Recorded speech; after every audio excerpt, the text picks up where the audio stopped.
A little over a week ago. Oh, wait. Good morning. Happy Friday. I think it's the 24th. A little over a week ago, I posted a video because somebody was asking why is there such a stigma around taking a GLP-1 versus taking other drugs constantly. And I posted a video that is not recommended in the FYP because it says that the information is discriminatory. But let's talk about why it's not.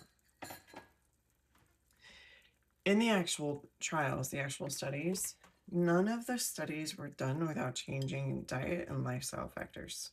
None of them. So in all of the studies, even the placebo groups lost weight. The weight loss in the drug group was higher, but everybody lost weight. Everybody. So there's that, right? Which proves that even when you think you've tried everything and nothing has worked, maybe you haven't quite tried it all. But then, on top of that, I have a problem with most people being on any drug, not just GLP-1s, for a prolonged period of time without taking a break to see how the body's responding when we're actually trying to fix the system. But here's the other thing. When we're talking about the GLP-1 specifically, the recommendation is to increase the dose every 4 weeks, regardless of whether or not the person is still getting results, ignoring the fact that you can develop a GLP-1 resistance. So then when you hit your, quote, highest dose maintenance dose, and you have a stall, you have nowhere else to go. And the starting dose also was not based on what the starting dose in the research was at all. The starting dose that was given in most times was developed because of a supposed shortage in the market for the available pens. So if you started on a GLP-1 journey and you're on a dose where you're losing 1.5 to 4 pounds a week, you're doing great. That is a healthy amount of weight that will keep you from having nutrient deficiencies. It will keep you from having a ton of hair loss. It will keep you from losing your gallbladder or having gallbladder issues. And it could keep you from a lot of the other side effects. So it's a nice place to be when you can stay at the lowest dose for longer. And that, I mean, literally, so in the literature, what it says is that you should not increase the dose until the person has no change in weight or a gain of weight over a 4 to 6 week period. That's what the literature actually says. But they're telling you, regardless of whether or not you're still losing weight, to continue increasing your dose every 4 weeks. And that's not research. That's we want you on our medication and we want you on it permanently. So for the weight loss companies that are just pushing this without looking at your history, without looking at your needs, without looking at what's happening with you, without looking at your nutritional intake, that are just like selling you a medication to sell you a medication, because they're making $10,000 to $50,000 a month on selling these medications. They are doing you a disservice because they're not going with what happened in the research.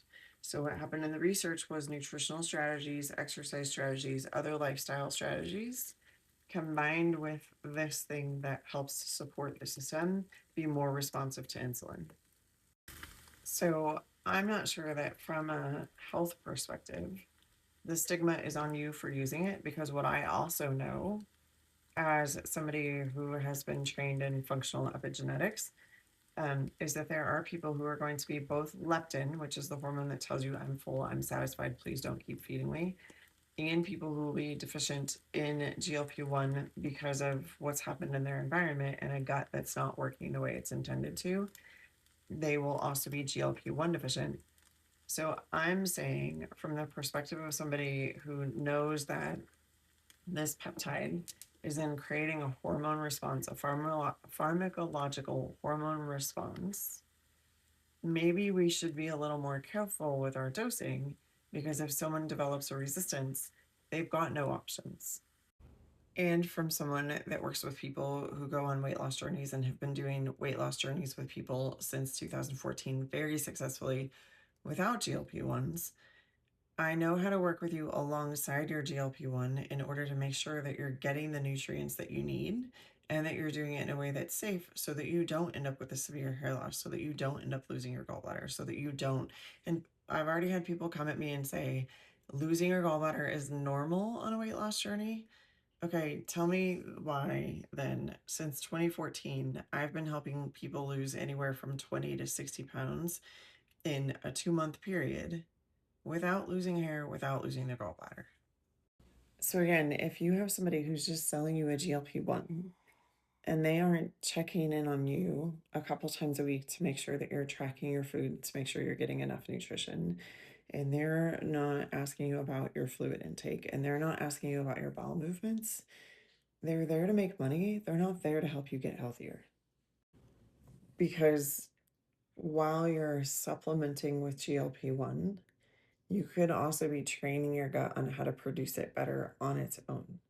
So that when you come off the GLP-1 medication for whatever reason, whether it's cost, whether it's my insurance won't pay for it, whatever that reason happens to be, you don't gain the weight back. Peptides are in general dosed for somewhere between 3 to 6 months and then stopped for a period of time in order to allow the body to not become resistant to them. And then they can be added back in. Even in the bro science world, they know that if you stay with something for too long, you develop a resistance to it. And the same thing happens, we see it with medications, right? My thyroid medication stopped working. I had to go up in my dose. My cholesterol medication isn't controlling my cholesterol anymore. They had me go up in a dose. Or now they're just starting people at way too high of a dose to begin with. So where doses for cholesterol medication used to be given at 5 milligrams, now they're 40. That's the starting dose. And the 5 milligram dose in the literature was shown to be effective. The same thing is happening with GLP-1s. So the stigma comes from the places that are giving out medications without also doing the other things that happened in the research, which was the lifestyle changes, which was the nutritional strategies. And if you're like, I don't want to work with you, you seem judgmental, whatever the reason is, I get it.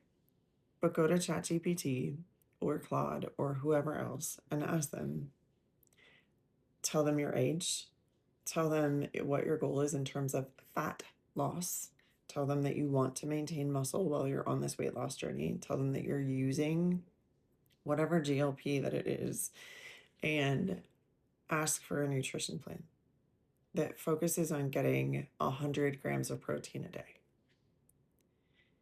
and focuses on getting fiber from fruits and vegetables, not from whole grains, because the whole grains, my guess is you're not eating them as whole grains. You're eating it as bread or pasta or something like that.